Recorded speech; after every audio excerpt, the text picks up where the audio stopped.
24 breaking news. Kannur Anjarakandy BDS dental കോളേജിലെ നിതിൻ രാജിന്റെ ആത്മഹത്യയിൽ പ്രതി ചേർക്കപ്പെട്ട doctor MK റാമിനെ തേടി പോലീസിന്റെ വ്യാപക പരിശോധന. ആന്ധ്രാപ്രദേശിലും കർണാടകത്തിലും ഉൾപ്പെടെ 16 കേന്ദ്രങ്ങളിൽ റെയ്ഡ് നടത്തി. റെയ്ഡിന്റെ ദൃശ്യങ്ങൾ 24-ന് ലഭിച്ചു.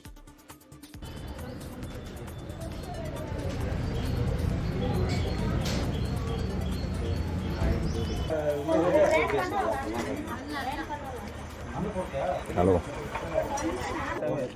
ഹലോ വിവരങ്ങളുമായി ദീപക് ധർമ്മടമുണ്ട് കോഴിക്കോട് നിന്നും. ദീപക്, ഈ ഡോക്ടർ റാമിനായുള്ള തിരച്ചിൽ, റാം എവിടെ എന്നുള്ള ചോദ്യം പോലീസിന് നേരെ ഇന്ന് മുഴുവൻ ഉയർന്നതാണ്, കഴിഞ്ഞ ദിവസങ്ങളിൽ ഉയർന്നതാണ്. ഇപ്പോൾ റാമിനെ പിടിക്കാനായി വല വിരിച്ചിരിക്കുകയാണ്. ആന്ധ്രയിലും കർണാടകയിലും വ്യാപക തിരച്ചിലാണല്ലേ? ഇപ്പോൾ മാത്രമല്ല, റാമിന് വേണ്ടിയുള്ള തിരച്ചിൽ പോലീസ് നേരത്തെ ആരംഭിച്ചു. പക്ഷേ ഇന്ന് വളരെ കോംപ്രഹെൻസീവായി വിപുലമായ ഒരു തെരച്ചിലാണ് നടത്തിയത്. അത് കർണാടകത്തിലും ആന്ധ്രയിലും വളരെ കൃത്യമായി ടവർ ലൊക്കേഷൻ വിവരങ്ങൾ ശേഖരിച്ചുകൊണ്ട് ആന്ധ്രയിൽ ഏതൊക്കെ കേന്ദ്രങ്ങളിൽ പോകുമെന്നുള്ളത് നോക്കിക്കൊണ്ട് അങ്ങനെ 16 കേന്ദ്രങ്ങളിലാണ് ഇന്ന് കേരള പോലീസിന്റെ പ്രത്യേക അന്വേഷണ സംഘത്തിന്റെ സ്ക്വാഡ്, അത് Kannur city police commissioner Nitin രാജിന്റെ നിർദ്ദേശപ്രകാരം DGP രവത ചന്ദ്രശേഖറും ഈ കേസിൽ നേരിട്ട് ഇടപെട്ട് അന്വേഷണം കൂടുതൽ ശക്തമാക്കിയുള്ള നിർദ്ദേശം നൽകിയതാണ്. സിറ്റി പോലീസ് കമ്മീഷണറുടെ നിർദ്ദേശപ്രകാരം അവിടെയുള്ള പ്രത്യേക അന്വേഷണ സംഘം, ആ അന്വേഷണ സംഘം മഫ്റ്റി സ്ക്വാഡായാണ്. 2 സ്ക്വാഡുകൾ വിവിധ കേന്ദ്രങ്ങളിലായി വിന്യസിക്കപ്പെട്ടു. 2 സ്ക്വാഡുകളാണ് കേരളത്തിൽ നിന്നും ഈ അന്യ സംസ്ഥാനത്തിൽ തെരച്ചിലിന് വേണ്ടി പോയത്.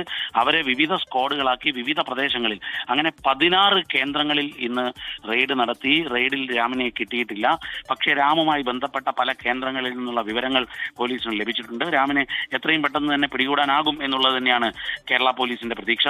ഏതായാലും റാമിന് വേണ്ടി സംസ്ഥാനത്തിന് പുറത്ത് കേരളത്തിൽ വെളിയിൽ ആന്ധ്രയിലും അതുപോലെ തന്നെ കർണാടകത്തിലും, ആന്ധ്ര എന്ന് പറയുമ്പോൾ ആന്ധ്ര, തെലുങ്കാന 2 സംസ്ഥാനങ്ങളിൽ പെടുന്ന ഭാഗങ്ങളുണ്ട്.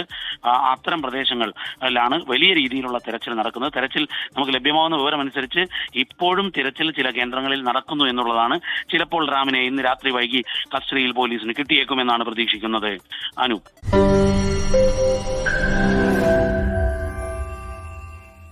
ലോകത്തെവിടെയായാലും ഏത് സമയത്തും 24 വാർത്തകളും ഓഗ്മെന്റഡ് റിയാലിറ്റി പാക്കേജുകളും എക്സ്പ്ലെയിനറുകളും വിശദമായി കാണാൻ ഞങ്ങളുടെ YouTube ചാനൽ നിങ്ങൾക്ക് സബ്സ്ക്രൈബ് ചെയ്യാം.